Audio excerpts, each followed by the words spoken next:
Imagine um assassino que desafia a natureza, imparável e imortal. Michael Myers sobrevive a tiros, facadas, incêndios e quedas de prédios. E ainda assim continua andando, como se nada tivesse acontecido. Mas, e se o segredo por trás dessa sobrevivência estivesse escondido no nosso próprio DNA? Neste vídeo, vamos analisar Michael Myers sob uma lente científica. Vamos explorar casos médicos reais e descobrir se um humano normal aguentaria ser o vilão de Halloween. Você acha que aguentaria?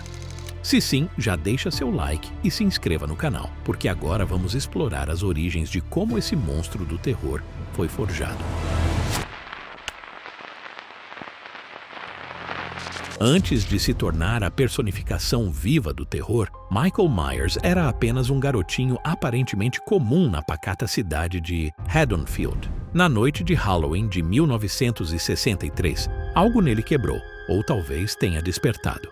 Com apenas 6 anos, a irmã mais velha com uma faca de cozinha, e fez isso em completo silêncio. Após o crime, ele passou 15 anos internado no sanatório Smith's Grove, onde não falava e praticamente não reagia. Até que, em 1978, ele escapa e nasce a lenda.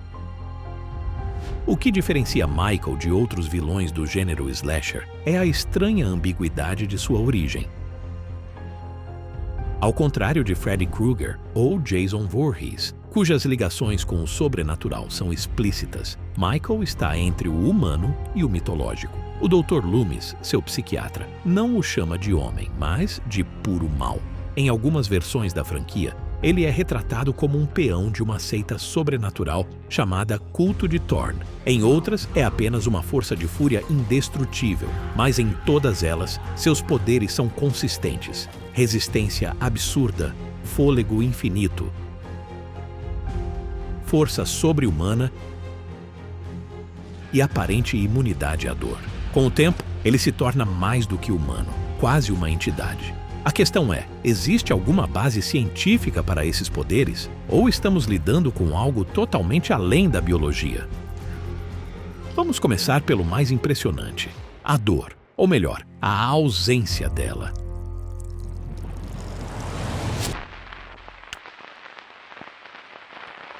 A resistência de Michael Myers à dor beira o impossível. No primeiro filme de 1978, o Dr. Loomis descarrega um revólver no peito dele que despenca de uma varanda do 2º andar. Tecnicamente, isso deveria ser o fim, mas quando Loomis olha para o chão, Michael desapareceu. Só restava a marca de seu corpo na grama. Vamos analisar o que ele sobreviveu ali.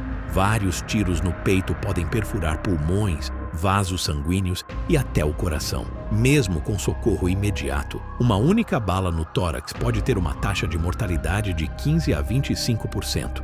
Vários tiros aumentam drasticamente essa chance. E a queda de aproximadamente 6 metros pode causar fraturas na coluna, lesões cerebrais e danos internos. E mesmo assim, ele se levanta e anda.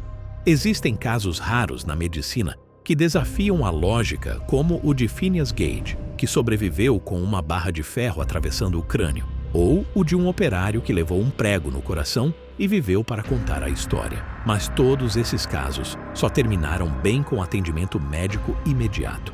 Michael não tem esse luxo. Algumas pessoas possuem condições genéticas raras, como a analgesia congênita. Uma mutação no gene SCN9A faz com que a pessoa não sinta dor. Mas atenção, não sentir dor não impede que o corpo sofra os efeitos dos ferimentos. Ossos ainda quebram, órgãos ainda falham, sangue ainda se perde.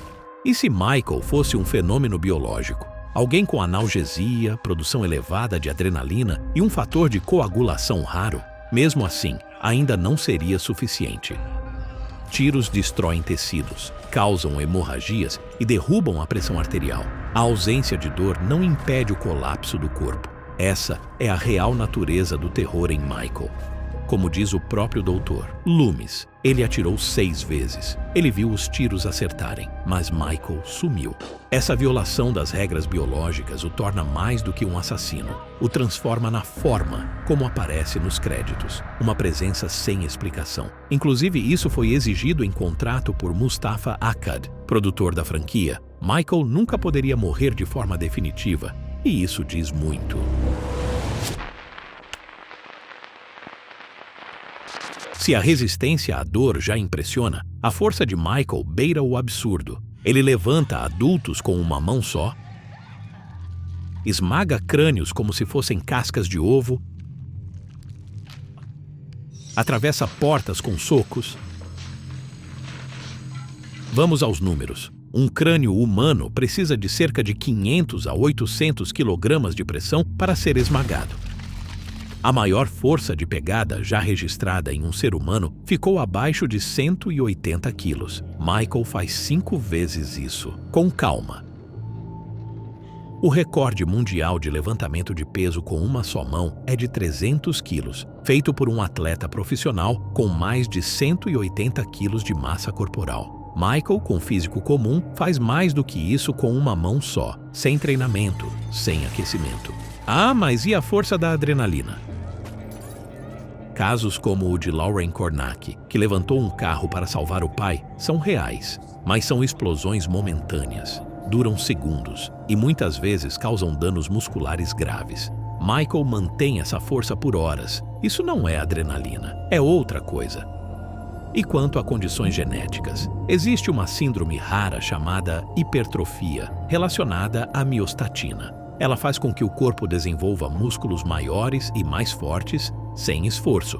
Casos como o de Liam Hoekstra, uma criança com força absurda, chamam atenção. Mas nem mesmo esses indivíduos fazem o que Michael faz.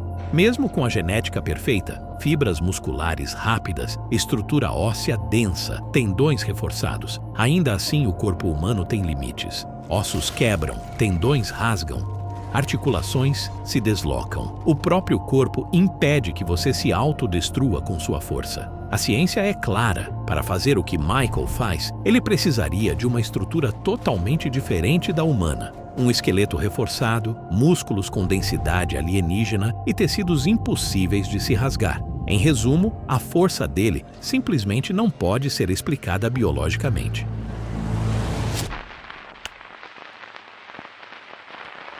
Você esperaria que alguém baleado, esfaqueado e queimado ao longo da noite pelo menos parasse para tomar um fôlego. Mas Michael segue. Ele não come, não bebe, não descansa. Apenas continua, como uma locomotiva viva. Mas o corpo humano tem regras. Quando você se esforça, seus músculos usam glicogênio, uma forma de açúcar armazenado. Quando isso acaba, a performance cai. Além disso, o ácido lático se acumula, causando fadiga e dor muscular. E a energia celular, o ATP, precisa ser constantemente renovada. Mesmo atletas de elite enfrentam esses limites. Após 2 ou 3 horas de atividade intensa, o desempenho despenca sem alimentação ou hidratação. Michael atua no modo assassino imortal, por mais de 12 horas sem parar. Isso não bate com a fisiologia humana. Vamos pegar os ultramaratonistas como exemplo. O Badwater 217 km é uma corrida insana no Vale da Morte, nos Estados Unidos, com temperaturas que ultrapassam os 50 graus Celsius. Os corredores precisam parar para comer, se hidratar, caminhar e até dormir. Um deles chegou a desmaiar após 6 horas sem água. Michael nem suou.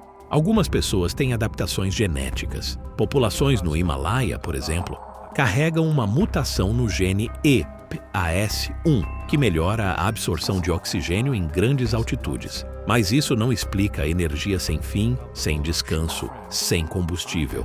Será que os 15 anos no sanatório alteraram seu metabolismo? Talvez. Há monges que controlam batimentos e temperatura corporal com meditação, mas isso é controle mental. Michael age no instinto, na violência, como se o corpo fosse movido por outra coisa. Mesmo com todas as mutações possíveis, os limites do corpo permanecem. O mais provável, Michael não está seguindo leis da biologia. Ele é um tipo de bateria infinita, um motor de terror que nunca desliga.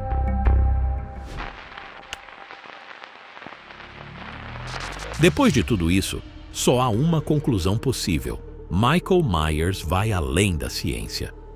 Como John Carpenter sempre disse, ele não é um homem, é uma força da natureza, uma entidade do mal, e não pode ser morto. Enquanto o reboot de Rob Zombie tentou humanizá-lo, o charme da franquia está justamente no mistério. A biologia não explica, a medicina não dá conta, e a física fecha os olhos. Michael Myers nos fascina porque representa o que a ciência ainda não alcança. Ele é o monstro sem explicação, o pesadelo sem lógica, e talvez seja isso que o torne tão assustador.